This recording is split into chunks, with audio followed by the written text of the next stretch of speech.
विक्रांत, ये सारे जो अभी तक जो कहा जा रहा था कि शायद केवल 4 आएंगे, यानी जो 3 मेन पहलवान हैं जो आवाज उठा रहे हैं और सत्यव्रत, उसके अलावा लेकिन आज जो वहां पर बैठा हुआ था धरने पर, वो सारे खिलाड़ी सारे रवि दहिया सिल्वर मेडलिस्ट हैं, दीपक पुनिया अनलकी थे, उनका एक मेडल बस कहते हैं ना कि मिस हो गया। उसके अलावा फोगाट सिस्टर्स, फोगाट भी आई जी, और उसके अलावा विनेश तो सबसे ज्यादा लीड कर रही। दरअसल बजरंग, विनेश और साक्षी, ये तीनों सबसे आगे थी, लेकिन रवि दहिया और दीपक पुनिया क्योंकि ज्यादा बोलते नहीं है, तो ऐसा नहीं है कि वो आगे नहीं थे, लेकिन शायद बात करने के लिए ये 3 आगे थे। बबीता आपने बताया, वो गीता आई है शायद, नहीं बबीता आई है, तो मतलब कहते हैं भारतीय जनता पार्टी की सदस्य भी हैं जी, और पूरी ताकत जो है वो रेसलिंग कुश्ती पहलवानों की वो पहुंच गई है। अब सवाल यह है कि होगा क्या। आप 22 तारीख की बात कर रही हैं कि 22 तारीख को जो इमरजेंट काउंसिल की मीटिंग बुलाई गई है। श्वेता, सबसे बड़ी बात यह है कि इनकी डिमांड्स क्या है। जो मैंने और आपने इंटरव्यू किया था, जब उन्होंने मीटिंग के बाद कहा कि हम बहुत ज्यादा खुश नहीं है उस मीटिंग से, सबसे पहले डिमांड है कि wrestling federation of India disband हो, ना सिर्फ ये बहुत बड़ी मांग है, ये बड़ा मुश्किल काम है क्योंकि एक संविधान के हिसाब से चलता है। ये टेक्निकली नहीं हो सकता, टेक्निकली होना बड़ा मुश्किल है। तो सबसे पहले ये चाहते हैं कि wrestling federation of India disband हो।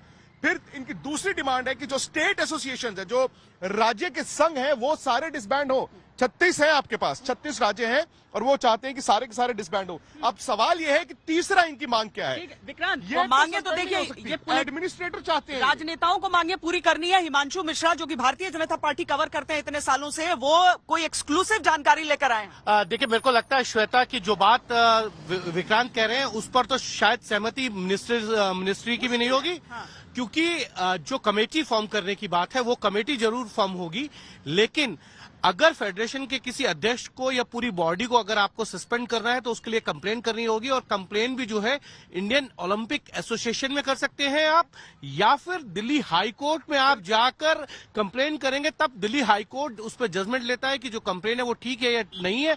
एडमिनिस्ट्रेटर बैठता है, एडमिनिस्ट्रेटर बैठेगा फेडरेशन के ऊपर, वो किसी भी एसोसिएशन को जो है सस्पेंड करने का अधिकार और नहीं। ये कंप्लेंट्स दर कंप्लेंट, क्या पूरी एसोसिएशन अध्यक्ष इस्तीफा तो दे सकते हैं? अगर अध्यक्ष इस्तीफा देते हैं, उन्होंने कहा, जो हमारे सूत्र बता रहे हैं, वो इस्तीफा देने की पेशकश करेंगे। पेशकश करना और उसको एक्सेप्ट करना, वो राज्य संघ ये कह दे कि नहीं, हम आपका इस्तीफा नहीं लेंगे, तो आप ये कह देंगे कि हम इस्तीफा नहीं स्वीकार करेंगे, तो इस्तीफा स्वीकार नहीं होगा।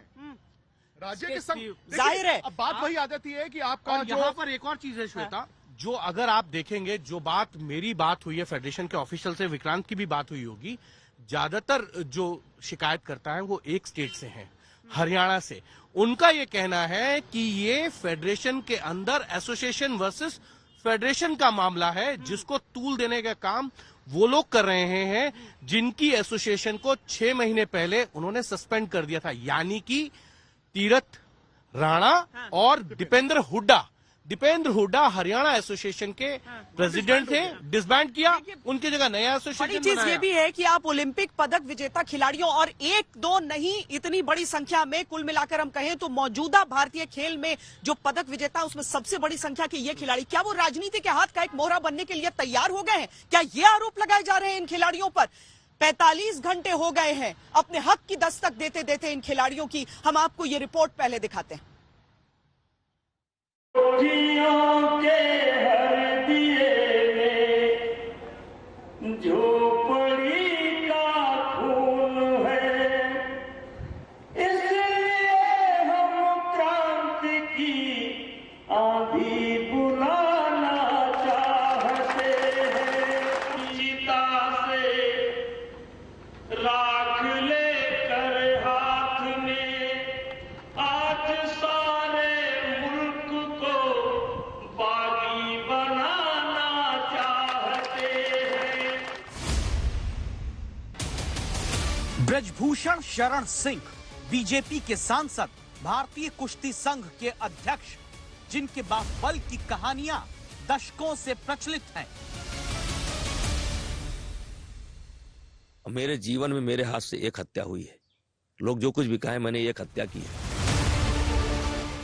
नेताजी के नाम से मशहूर ब्रजभूषण शरण सिंह को अंदाजा नहीं रहा होगा कि एक दिन देश के लिए पदक लाने वाले बड़े बड़े पहलवान ब्रजभूषण शरण सिंह पर गंभीर आरोप लगाकर इंसाफ की मांग करेंगे। इस्तीफा तो हम उनका लेके ही रहेंगे।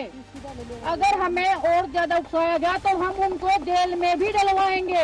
मेरे को खुद जूनियर खिलाड़ियों ने बताया है कि वो रूम हमेशा अपना ओपन रखते थे। इस्तीफा नहीं, फेडरेशन को बंद किया जाए। हमारे साथ कुछ गलत हुआ और बहुत गलत हुआ है, लड़कियों के साथ गलत हुआ है।